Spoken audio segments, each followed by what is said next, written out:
Box 13, with the star of Paramount Pictures, Alan Ladd, as Dan Holliday.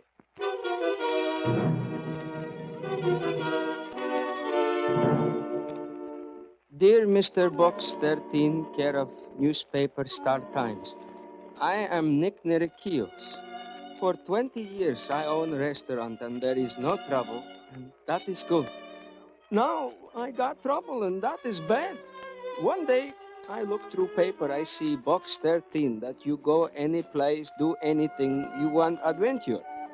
All right, Mr. Box 13, you come to Nick's place, 2129 10th Street. You have no trouble finding it because it is only Nick's place.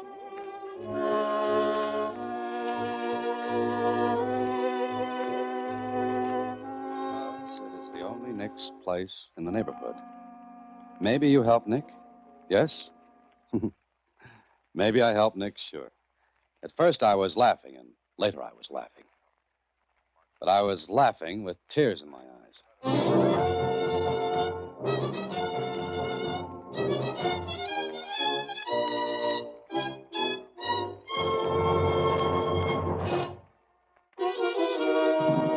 And now, back to Box 13 and Dan Holliday's newest adventure, Tempest in a Casserole. Nick, what's his last name, Mr. Holliday? Nerekios. Oh, Doesn't seem like anything interesting could come of it, does it, Susie? well, I think you ought to go and see him. Why? I've had better letters than this, and you've thrown cold water on them. His place is on 10th Street. Keep going, Susie. What's your point? Well, I thought you could do me a favor at the same time. Uh-huh. What? Look, What's that?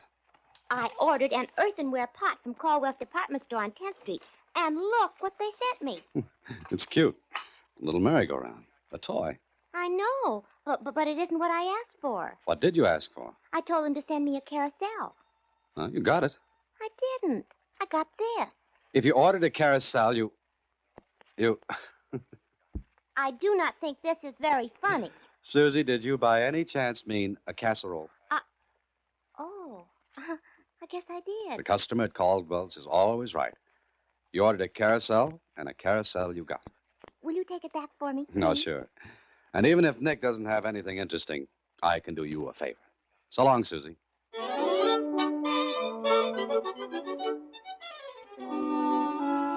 A half hour later, I was in Nick's place on 10th Street. A clean, neat restaurant that seemed to be doing a wonderful business.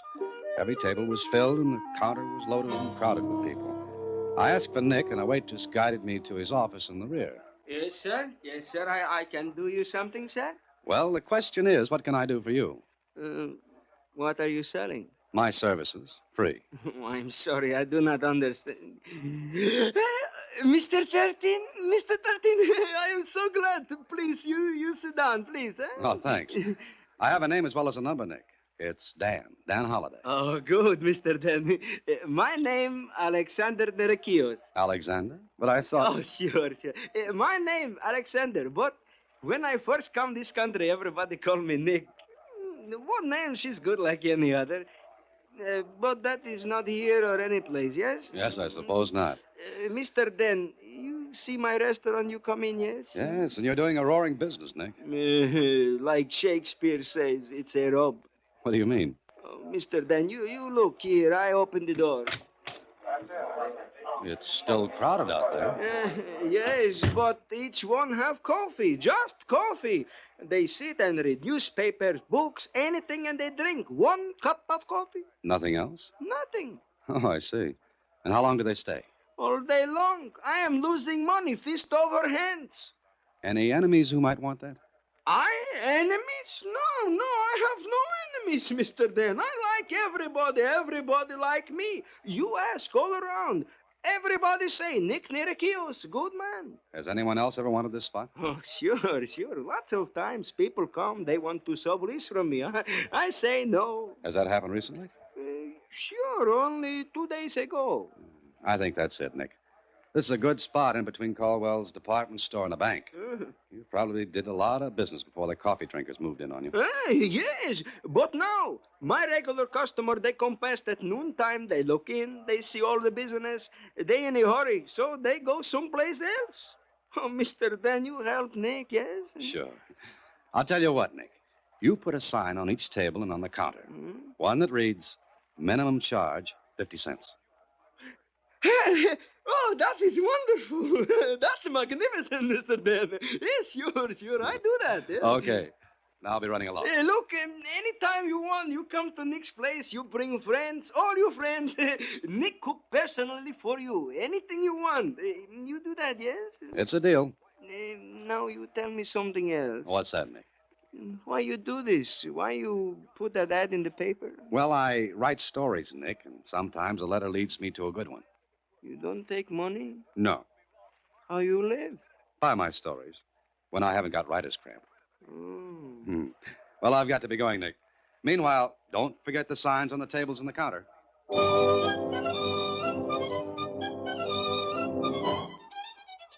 So, marking that little visit off to profit and loss, I went home. Then the next day at the office. You forgot, didn't you? Huh? Forgot what, Susie?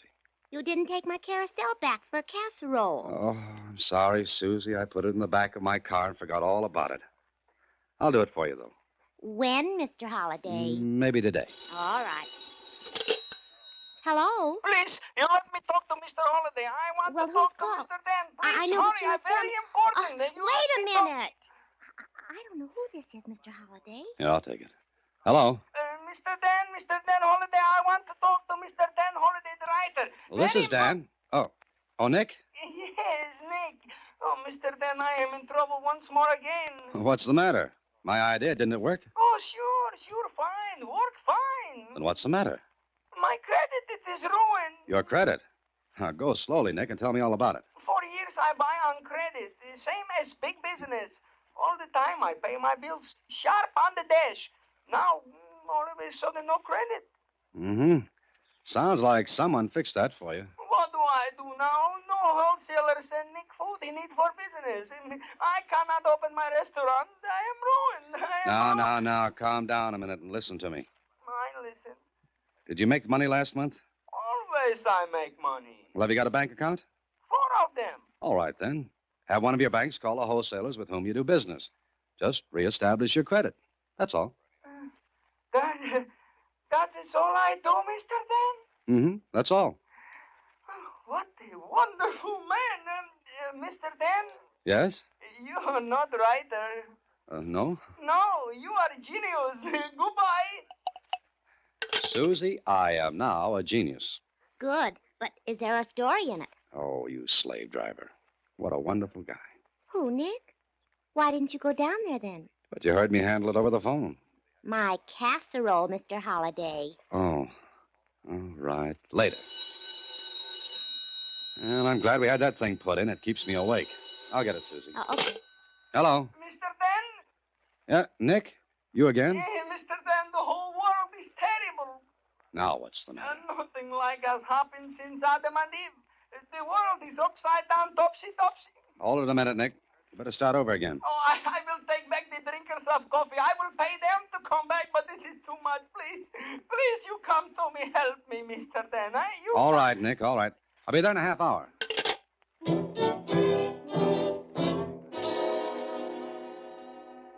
I hurried down to Nick's place, and before I could drive up in front, I knew something was wrong. The street was crowded with trucks and the drivers. The place was a bedlam. Horns tooting, drivers yelling at each other to get out of the way, and right in the center of it all, Nick. His hair was standing on end, his face was as white as a sheet, and his arms were flying around like a lunatic windmill. I parked in an alley a half a block away and walked toward Nick. No, these are not mine. I did not order 10 radios and jig boxes. Now, look, you're Nick Nira. Are you Nick? I am Nick. I wish I was not Nick. Hey, Nick, what's this all about? Oh, Mr. Dan, my friend. Look what has happened to Nick. Hey, mister, you know this guy, this Nick? Yes, I do. What is all this, driver? Yeah, just look at this bill here. It says deliver 10 radios and 3 jukeboxes to Nick's place. Now the guy says he don't order No, them. I don't. Mr. Dan. Hey, pull that hack of yours out of the way. I gotta get in there. Keep your ears in, wise guy. I'm hit first. Oh, Mr. Dan, my restaurant is filled with things I do not order. Look, all up the street, down the street, trucks. Yeah, I see him, Nick. 2 pianos, 5 refrigerators, 19 beds. My customers are all gone. They are scared of the elephant. Elephant? Oh, what do you mean? Somebody send Nick an elephant. Oh, Mr. Dan, please, about an elephant is nothing funny. Okay, Nick. You go back into your restaurant. I'll take care of this for you. Oh, you do this, Mr. Dan. Nick is grateful. Yeah, sure. What would I do with an elephant? Well, I did what I could. I convinced the truck drivers with the help of 5 cops that a mistake had been made. It took over an hour, but at last the tangle was unsnarled. Radios, refrigerators, jukeboxes, razor blades, pianos, beds, whatnots, and the elephant. Well, they were all sent back where they'd come from. Then I went in to see Nick. Oh, Mr. Dan, Nick does not know what to say. Nick is spokeless. Sit down, Nick. Oh, sure. You want some coffee? Not right now, thanks. Oh. Look, Nick, you said someone had asked you to sublet your restaurant. What reason was given? They say Nick does not know how to run a restaurant. They say they make a gold mine. Yet you've been making a comfortable living. Oh, in America, I am very happy. I come here a long time ago now. Mm-hmm. All right, Nick, here's what you do. You sit tight. Sit tight. Stay right where you are. Don't sublet to anyone. Understand? Oh, I never give up my place. Never. That's the ticket. Whoever's doing this to you will have to give up sometime. Mm-hmm. And if anything else happens, you let me know, Oh, huh? sure. I call my good friend, Mr. Dan. Swell. Why you think they do this to me, Mr. Dan? I don't know, Nick. But it'll be interesting to find out. I went back home, and the more I thought about Nick and the trouble he was having, the more curious I got. Why should anyone want a restaurant badly enough to go to all that trouble? Why? I was still wondering when... Hello? Mr. Dan? Is this Mr. Dan? Yes, who is this? I am Mrs. Nick Nerakios. Mrs. Narakios. Yes. Mr. Dan, Mrs. Narakios, what's the matter? It's about Nick, my poor Nick. What about him? He wants you to come to him. Where? Home. You come, please. Please come, please. Right away. What's the address? 789 Borden Street. Please, you hurry, please. Something terrible has happened to my Nick.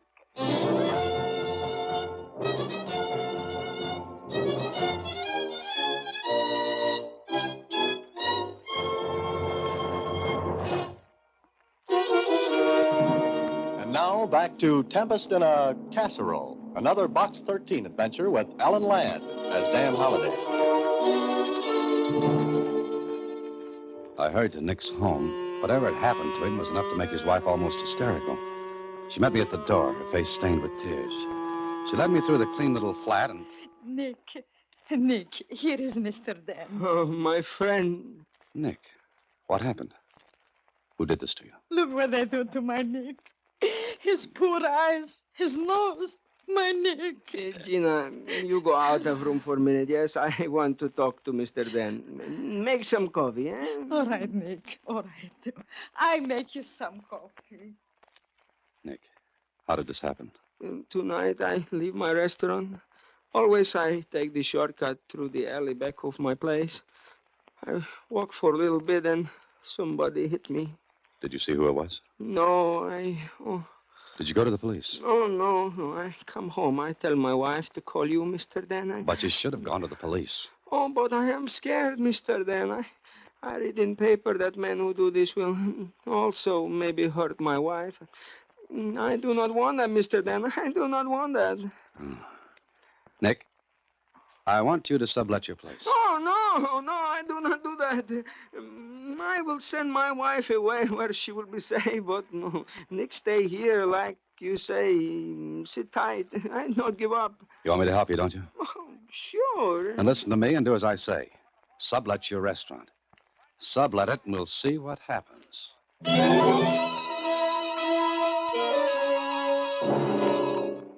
After I left Nick, I went to see Lieutenant Kling. He listened to what I had to tell him, and But, Dan, he should have come to the police. he was scared, Kling. Besides, what could he prove? The men who beat him up were hired by the person or persons who want Nick's place. Why?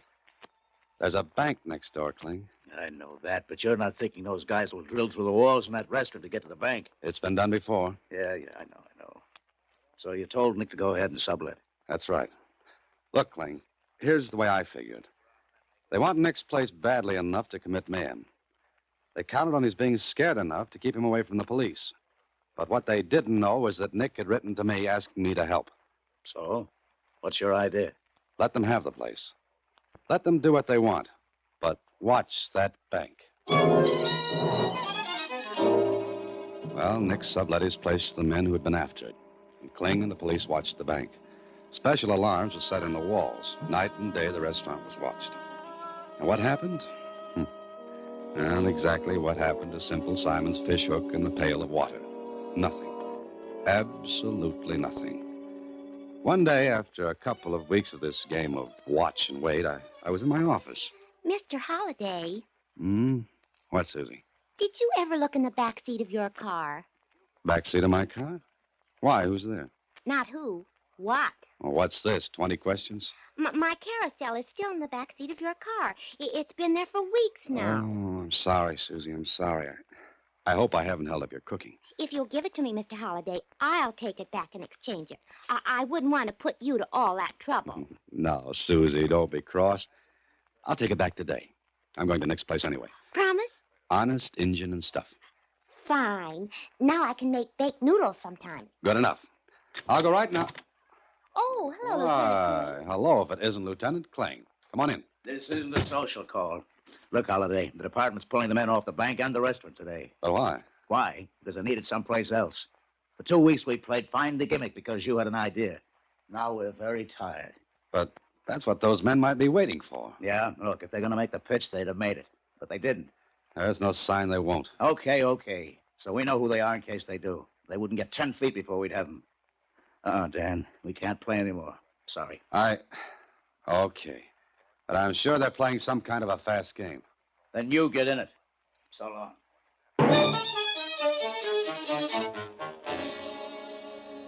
Maybe Kling was right. But then again, maybe I was right. I hadn't been in the restaurant since the last time with Nick. I wanted to keep out of the way in case I'd been spotted then. So I thought I'd drop in before going to the department store. A waiter came up to me. Yeah? What'll it be, mister? Where's your menu? We ain't got any.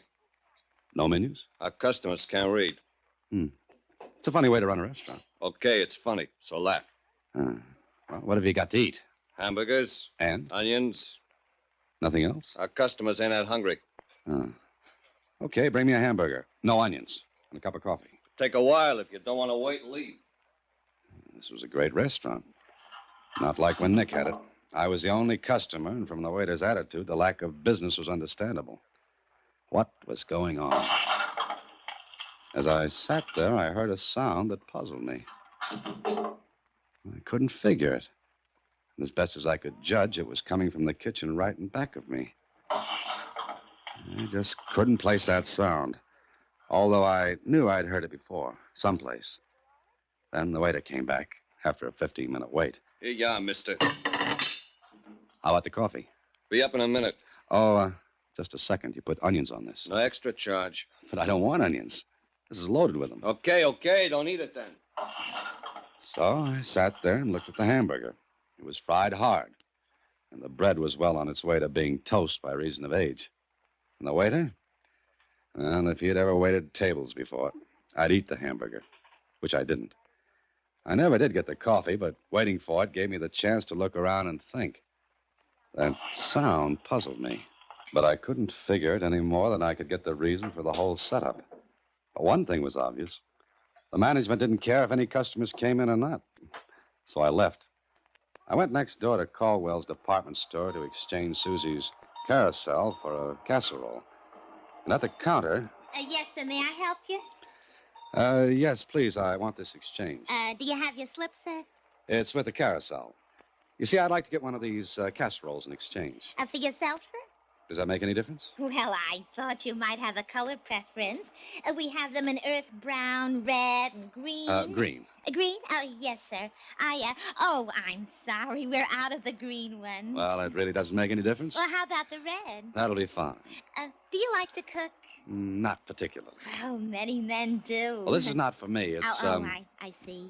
Let's see now. These are $1.95, and the exchange on the carousel is, let's see now. You owe me $1.87. Here you are. Out of 5, thank you, and I'll have your change in just a moment. Hey, that sound. I beg your pardon? That sound. Now I know. No what, sir? The compressed air tube for sending slips and money to the cashier.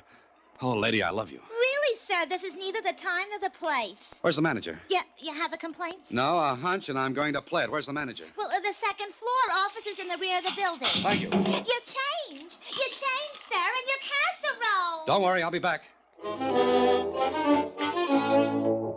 It was a hunch, all right. But I thought it was a good one. I called Kling, told him to get to the Caldwells right away, and to bring a certain something with him. And later in the manager's office. But I don't understand, Mr. Holliday. That makes 2 of us, Mr. Bardo. Holliday, what gives? Mr. Bardo, has your store shown a loss for, say, the last 2 weeks? Loss? Are you a stockholder? No, but has it? Well, then I hardly think... Dan, get to the point. What are you doing? You call me here and tell me to bring a tear gas bomb. I think you've slipped your hinges. Listen, let's all go down to the kitchenware department. Kitchenware? All right, any place in the store. I want to prove something. Well, this is highly irregular, but since you've brought in the police, I must assume you're serious. I assure you I am. Come on. Conning? Miss Conning? Yes, Mr. Bardo? Oh, it's you again. Hello. Miss Conning, this gentleman... Mr. Bardo, I assure you I was courteous. But he told me he loved me. What? What's going on? It was a figure of speech. Look, Mr. Bardo, please ask Miss Corning to do what I asked. Really, this is ridiculous. However, Miss Corning... Yes, Mr. Bardo? Make out a sales slip for... This frying pan. Here. Yes, sir. Now, here's a $10 bill. Send it along through the compressed air tube. Shall I wrap the pan? No, I don't think I'll want it. Just the slip, the money, and the change tube. Go ahead, Miss Corning. Yes, sir. And what about the tear gas bomb, Dan? Tear gas? Miss Corning. What about it, Dan? Now, we'll see. All right, Miss Corning, send the slip and the $10 bill through the change tube. No, wait. What now? Mr. Bardo, call the cashier and tell her to expect this carrier. If it weren't at the police, it... give me the house phone, Miss Corning. Thank you. Extension 490. Hello, Miss Roebling. This is Mr. Bardo. In just a moment, a carrier containing a sales slip for a frying pan and a $10 bill will come to you and... Mr. Holliday, why am I telling her this? Just tell her to do the usual with it. Oh, very well. Miss Roebling, handle the carrier as usual. Yes, thank you. All right, now what? Send the carrier, Miss Corning. Dan, will you tell me why I'm here? I'm on a perfectly good homicide case, and you drag me here to go through an idiotic... I think you'll see. How long will this take, Mr. Bardo? Oh, a few seconds. The store isn't crowded. Business isn't good today, not at all. Yeah, that goes for me, too. There's a carrier. Open it, Miss Corning. Yes, sir.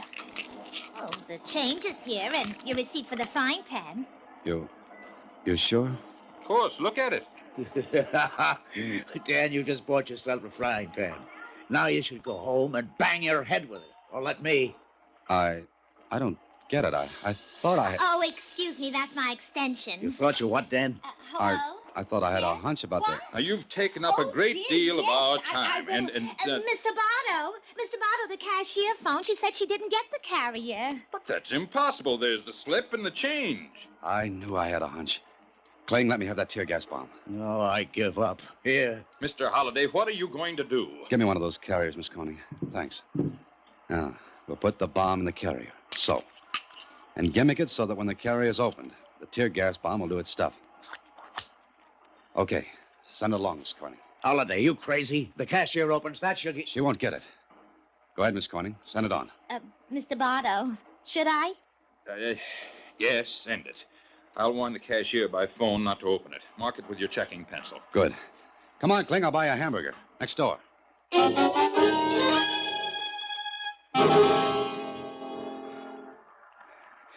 think we made it? Sure. Now just keep an eye on the front door of the hamburger place. Here they come. Grab him, Cling. Grab him. Hey, what's the matter? All right, get up. Ah, the waiter with tears in his eyes. I told you there were too many onions in that hamburger.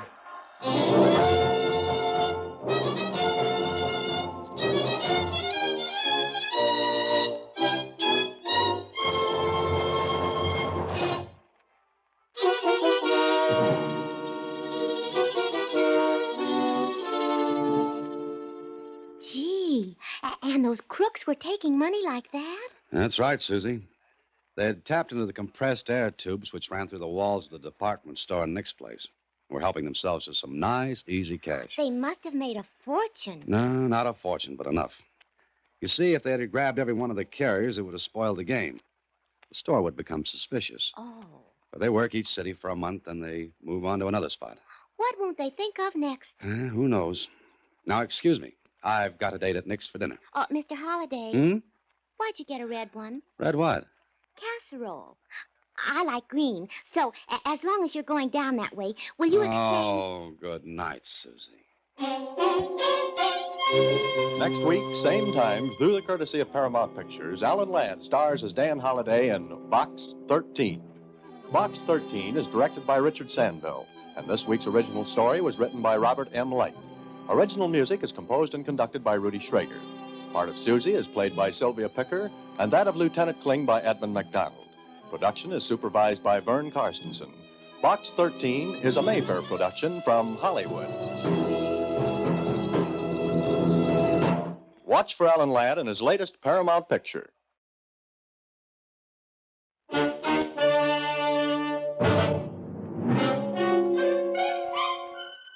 Box 13, with the star of Paramount Pictures, Alan Ladd as Dan Holliday.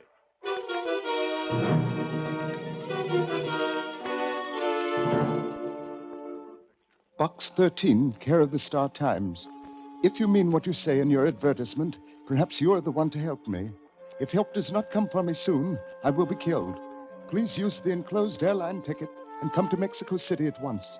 When you arrive, go directly to the Hotel Mariposa and wait. Please hurry, because every hour brings me closer to death.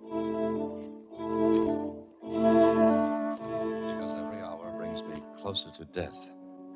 Arthur Meade. Sure, the letter had a ring to it that made me believe it. And I felt sorry for him. But 48 hours later, I had someone else to worry about. A fella named Dan Holliday.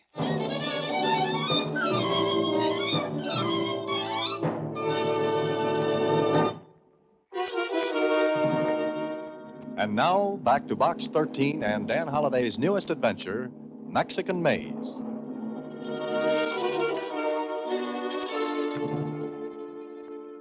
Mexico City. What a place to be. Would you like to go in my place, Susan? I sure would, Mr. Holliday. All right, I'll tell you what. You take the ticket and go. Then when you get to Mexico City, you find Mr. Arthur Meade. Then what? Then keep him from being killed. What's the matter, Susie? Don't you like Mexico anymore? Oh, you were kidding when you said I could go, weren't you? What makes you think that? Oh, how could I keep anyone from being killed? What worries me is how am I going to do it? He sure sounds like he's got his back to the hall. Susie, wall. But wherever he's got it, he sounds as though he might not have it there long. Okay, Susie, close up shop. I'm off to the land of the Aztecs. The flight to Mexico City was routine, and an hour later, after I got off the plane, I registered as Box 13 at the Hotel Mariposa and was shown to my room. The bellboy had no sooner left than... Hello? Is this the man from Box 13? Yes, I'm Box 13. Thank heavens you came. I was desperate, Mr. Holliday. Dan Holliday. Listen, I've only a couple of minutes, Holliday. I've got to talk fast. Are you there? Of course, go ahead. There's an importer here, an American. His name is Robert Lucas, and he... Hello? Hello? Hello? So there I was, with a dead telephone and a name, Robert Lucas. I had no idea where to get in touch with Meade, and the telephone directory had no listing for him. But it had one for Mr. Lucas. And it was with Mr. Lucas that I made an appointment for that afternoon. I got there a little early and approached his office. Then I stopped. The door was open, and I couldn't help And overhearing. if that's your idea of an explanation, we're through, Robert. We're finished. That's what you think, Marilyn. It's not quite that simple, my dear. Not at all. I'll make it simple. Very simple. You understand? I'm afraid I do. You didn't think I'd do that, did you? Maybe you'd like me to go to Meade. Goodbye, Mr. Lucas. I ducked back out of sight and let her pass. She didn't see me. What I saw was a woman of maybe 30, and very lovely. Her heels beating, a tattoo down the hall. I waited a couple of seconds, then. Yes, come on in. What can I do for you? I telephoned for an appointment, Mr. Lucas. Oh, yes. You're Mr. Holliday? That's right. Please sit down. Oh, thank you. Now, sir, you said over the phone that you were an importer. In a way, yes. In a way. You are or you aren't. Let's say I was imported. What are you driving at? Now, look, I'm a very busy man. If this is some sort of ruse to get in here and pester me for a job, I've no time. If you need financial help, go to the I American don't need help, consulate. Mr. Lucas. I give it. Will you come to the point? Certainly. The point is Arthur Meade. You said Arthur Meade? That's right. You know him? What business is it of yours? Mr. Meade asked me to come here. He said he was in danger of being killed. Killed? The same. He telephoned me about an hour after I got in. But we were cut off. Or he was. Where was he? I don't know. What did he say? He mentioned your name, that's all. That's all? He didn't have time for chit-chat. What's your connection with him? Let's say business. Mr. Holliday, I don't know where Arthur Meade is. I haven't seen him for days. What's he afraid of? I don't know. You don't seem to know very much. That makes us even. Yes, I guess it does. So you've no idea where I can find Arthur Meade? No, there are a great many places in Mexico City where a man could hide. What makes you think Meade is hiding? I assume he is, since neither of us knows where he is. Then I guess our little chit-chat is over. It would seem so, Mr. Holliday. Well, I may call on you again. Oh, please do. We'll talk about the importing business. Perhaps we may even talk about exports.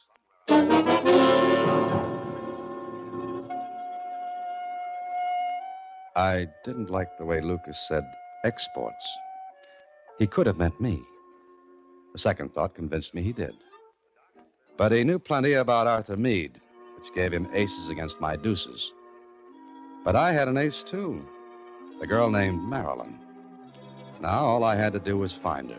So I started right away. And the first stop was the elevator man in Lucas's office building. Sí, senor, sí. I know the señorita. She come here many times. Who is she? What's her name? Why do you want to know this, senor? Well, she's very pretty. You like her, see? If you want it that way, yes. Bueno. I'm going to tell you. She's señorita Marilyn Cooper. Oh, an American. Sí. Where can I find her? I do not know where she lives, senor. Oh, I see. But I know where she works. Oh, that's better. Where? She's a dancer in the club de las Tres Flores. Where's that?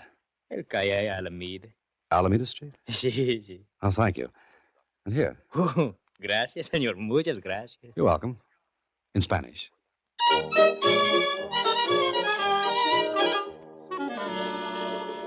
I went to the Club of the Three Flowers. It was closed in the afternoon, so I had to wait until evening.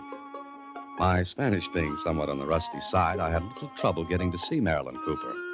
But I managed it, and 10 minutes later, I was sitting across from her at one of the tables.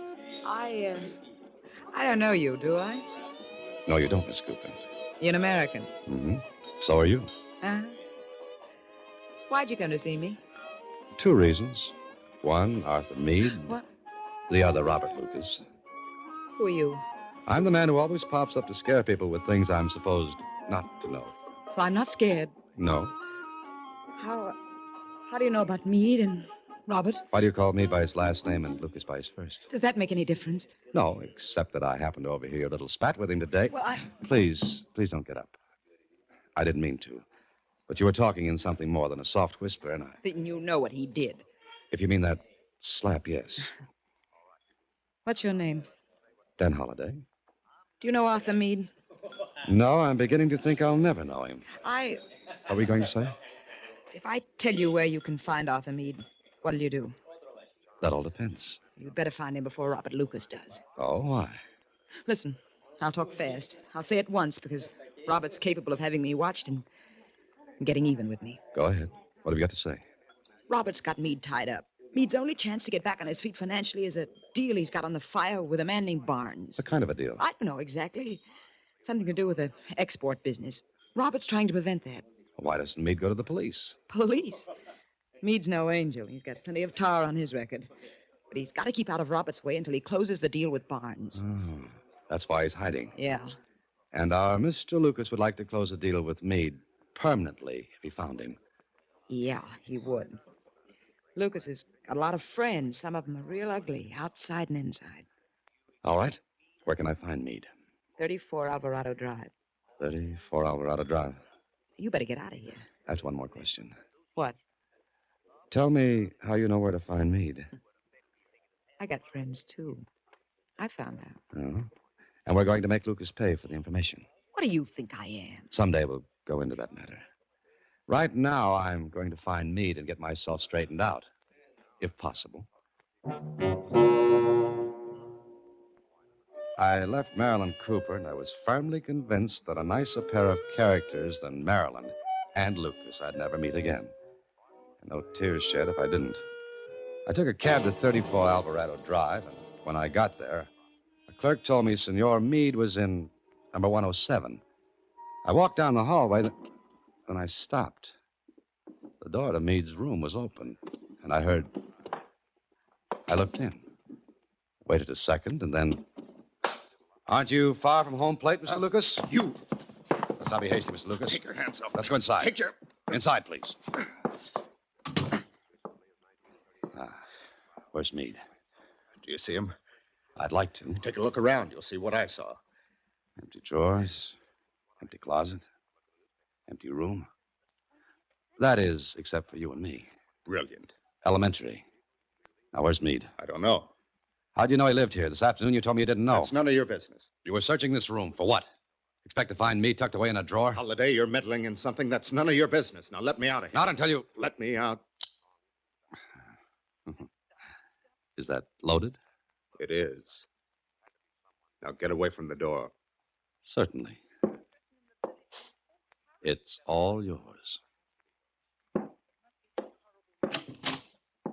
You show good sense, Holiday. Good night. First trick to Mr. Lucas. But I still wanted to know what became of Meade and what I was doing in the game. I was sure Lucas didn't know where Meade had gone. I looked around the room. Nothing was left in the drawers, the closet. Meade had cleared out, clean. Then on the battered telephone table, I found a bus schedule. The departure time of a northbound bus had been ringed in red. I wondered if Lucas had seen it. If he had, I had to beat him to the bus depot. As I opened the door... ¿Qué tal, amigo? I speak English. So do I. You will please to sit, senor. Please to sit. Aren't you in the wrong room? Senor, when I'm a little muchacho, I have learned to throw a knife. Very good. I have not forgot. You like to see me do it with this knife? No, thank you. Then you will be pleased to sit. Ever come face to face with a big, toothy grin holding a knife in your face? Well, it isn't pleasant. I sat. Does this make you happy? Sí. Bueno. Look, I'm afraid you've made a mistake, senor. Oh, no, senor. You make the mistake. Ay, es muy triste. It's very sad. What do you mean? Nada. Nothing, senor. I have only come to kill you. He said it so calmly, so matter-of-factly, but he meant it. His grin got wider, and the knife that glinted in his hand looked very, very sharp. Then... I am paid to kill you, senor. I do not have something against you, but business is business. You will please to stand, amigo, with your back to me. Now, listen, With your back to me, senor. I like your face, and I do not wish to see it when I do with the knife what I am paid to do.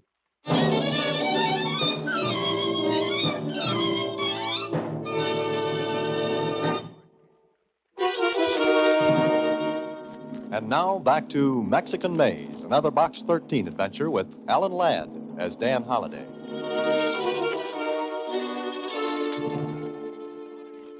I turned my back on the grin. It wasn't easy to do. I saw his reflection in the window I faced. He came toward me. The knife held straight out in front. Then he did something I couldn't understand. Until later. Much later. He stopped and spoke. Amigo, I like your face. How much you pay me not to kill you? What did you say? A peso is a peso, amigo. If I did not like your face, I would kill you. But since I like your face, I will make the bargain. How much do you want? How much it is worth, your life. I haven't got that much with me. I will take what you have. Turn around. Do not try the tricks, no? Oh, no, don't worry. Give me what you have. All right. Bueno. The little coins you keep. Now, amigo. Adios. And por favor, do not try to follow me. I would not like to break this bargain. Adios. I didn't get it. Why didn't he kill me? I stopped thinking about it because I had to get to Meade. It was too late to get to the bus terminal before Meade's bus left. The next best thing was... Bueno.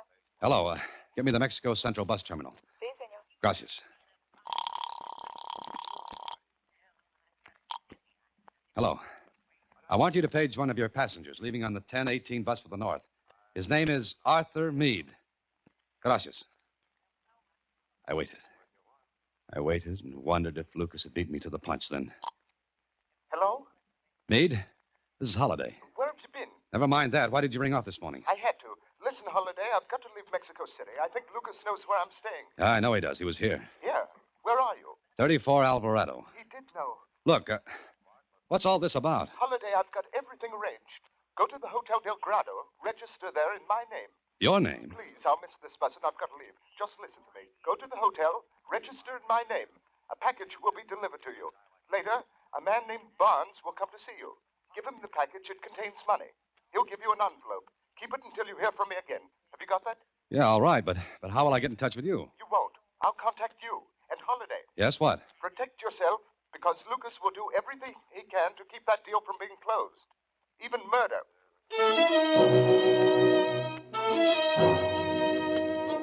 Meade hung up and left me hanging. Way out on a limb. Sure, I could have taken a plane back home. But I owed something to Mr. Lucas for sending the grin after me. I was sure it was Lucas who'd done that because only he knew I was in Meade's place and only he and Marilyn Cooper. I left 34 Alvarado with no regrets. Went to the Hotel Del Grado and registered as Arthur Meade. I signed the register, and no sooner had I done so when the clerk said, Senor Meade. There was someone here earlier this evening. He left this package and asked that it be delivered to you. "Oh, thank you. Just a minute, please. Si, Senor Meade. Has there been a Mr. Barnes asking for me?" Barnes? Barnes. No, Senor Meade. No one has been asking for you. Who left this package for me? It was delivered by messenger, Senor. I see. Well, thank you. It is a pleasure, Senor Meade. I hope your stay here will be very pleasant. Pleasant, he said. He didn't know what he was saying. I'd just turned away from the desk when I caught sight of Marilyn Cooper. Out of the corner of my eye, I saw her go toward the back of the hotel. I waited a moment and went out another entrance, cut through to the back of the hotel and ducked into a doorway where I couldn't be seen. Marilyn Cooper was waiting for someone. She hadn't long to wait until a bellhop came up to her. Senorita. Here I am, Tomas. Si. Here's the bottle and the note. And the money, Senorita? You'll get that when the job's done. No, Senorita. I want it now. I said when the job's done. Now, Senorita, or there will be no job. How do I know you'll go through with it? I have made a promise, Senorita. Promise. It is a very bad thing to kill a man with poison. You're being paid. Now. All right, here. Gracias. You know what you're to do. Si. You take the coffee to Senor Meade. With what is in the little bottle in the cafe. That's right. Senorita, it will kill quickly, see? Yes. Now just listen. When you've done that, wait outside his door until you're sure he's drunk the coffee. Then go inside.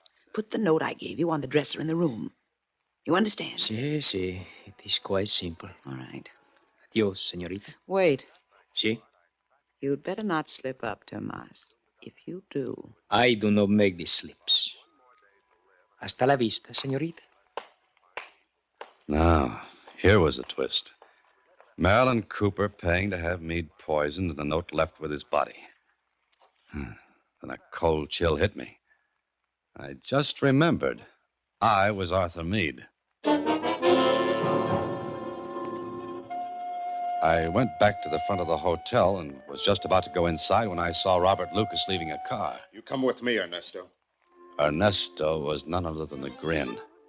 He and Lucas went into a telegraph office next to the hotel. I looked into his car. There was luggage in the rear seat, lots of it. I sauntered toward the car, trying to keep one eye on Lucas in the telegraph office and the other on the car. I ducked back. But not before I saw something dangling from the key ring in the ignition lock. And what I saw made me blink. Then Lucas and the Grin came back out. I twisted away and out of sight. They drove off, and I went into the telegraph office. I found the pad of message blanks Lucas had used. I tore off the top, and 10 minutes later, I showed it to Lieutenant Casserole, Mexico City Police. But, Senor Holliday, I do not understand. You say you did not send this message? I did not, Lieutenant. Lucas sent it. That's the impression of the telegram he sent. Simple kid's trick. Just run a soft pencil over the sheet, and the writing comes out. If the writer pressed hard enough when he wrote it. And Lucas did. Box 13, care of Star Times. That is a newspaper, senor? Yes. Read the message. Have finished work in Mexico City. Going to Criotas for vacation. Take care of things, Susie. See you soon. Dan. I happen to be Dan. But why should Senor Lucas send this? If we play out this little game, we'll know. He wanted this Susie to think you had gone to Criotas. That's it. But why? Lieutenant, if you'll send a wire to the United States asking about Arthur Meade, I think we'll have part of our answer. Very good. I will send it. Then what? Then you'll be in the hotel later.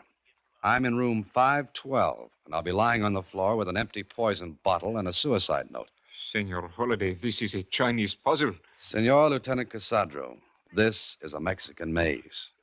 But I think we're going to come out of it on top. Now, here's what we can do. I need your help. Send the wire to the United States. Then come to Hotel...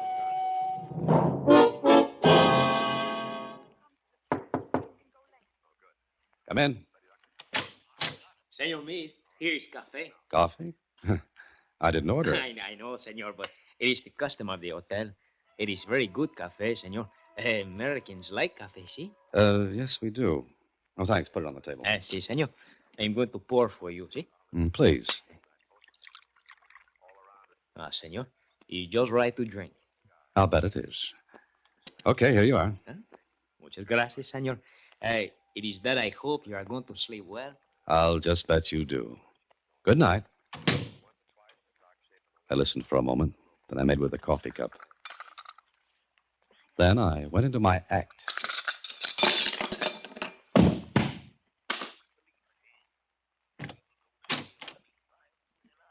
The bellhop came back in, put the note on the dresser, and then... Ándale! Help! Help! The Senor Meade, he is dead! The Senor Meade! ¿Qué es, muchacho? Policía. Señor lieutenant, el señor Meade está muerto. Silencio. What's the matter? Oh! Senorita, you know this man? Well, yes, it's Arthur Meade. And you, senorita? Marilyn Cooper. Marilyn, what is it? What's the matter? Good Lord. Meade. Come no closer to the body, senor. You know this man, too? Yes, I know him well, Arthur Meade. He's dead. Very dead, senor. It is... Oh, a note. A note? I can no longer face the world after what I have done. This is the best way out. Arthur Meade. Oh. Poor Meade. Robert, please, take me away from here. Why so fast, Marilyn? What? Holiday. Lieutenant, grab him. Have your men get that bellhop. Un momento, senor Lucas. Senorita Cooper. I do not wish to fire this gun. You idiot, you said it was safe, you fool. Shut up, Marilyn. Well, this looks like a real argument. Not like the one you staged for me before, Lucas or Meade. No matter what you call yourself, your name's Mud from now on.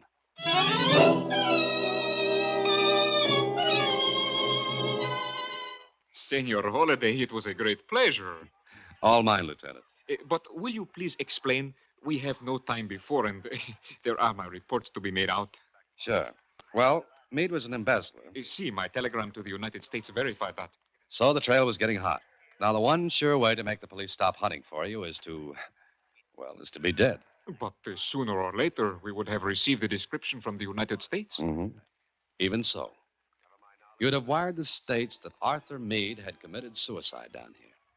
You had verification that I was Meade, Marilyn Cooper, Lucas, or Meade, and the hotel clerk. And the big deal Meade was going to have? A fake. A blind to keep me from getting suspicious. There's the envelope that was supposed to contain money. Full of cut-up newspapers. But one more point. Why did not the man kill you at the 34 Alvarado? Because he wasn't supposed to. You see, that was a stall to keep me from getting to the bus terminal before Lucas did.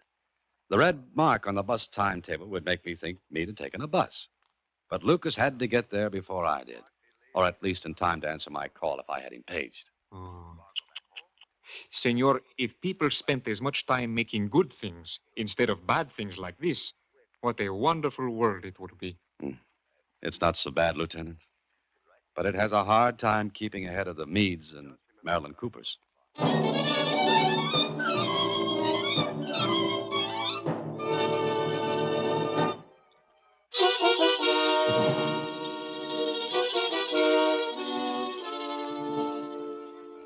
Gee, Mr. Holliday, I didn't know what to think when I got that wire saying you were going to take a vacation in creosote. Susie, Creotis. Anyway, you were supposed to think I'd gone there, and, well, it would have been a dead end. Just think, you might have been killed as Arthur Meade. I might have been killed as Dan Holliday. Oh, wait a minute. There's one more thing. What's that, Susie? You said you noticed something dangling from the key ring in the ignition lock of Lucas's, of Meade's, well, in the ignition lock. Oh, it was a tag, Susie. A tag attached to a key, and the number on the tag was 107. 107? Mm-hmm. Meade's room at 34 Alvarado. Now, I ask you, why would Lucas have had that on his keychain if he hadn't have been Meade himself? Jeepers. Now, that's the kind of adventure I like.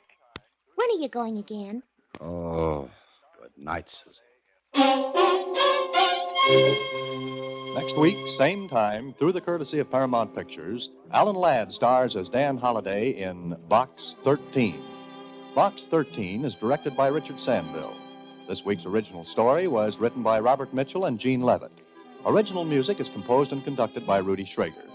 The part of Susie is played by Sylvia Picker. Production is supervised by Vern Karstensen. Box 13 is a Mayfair production from Hollywood. Watch for Alan Ladd in his latest Paramount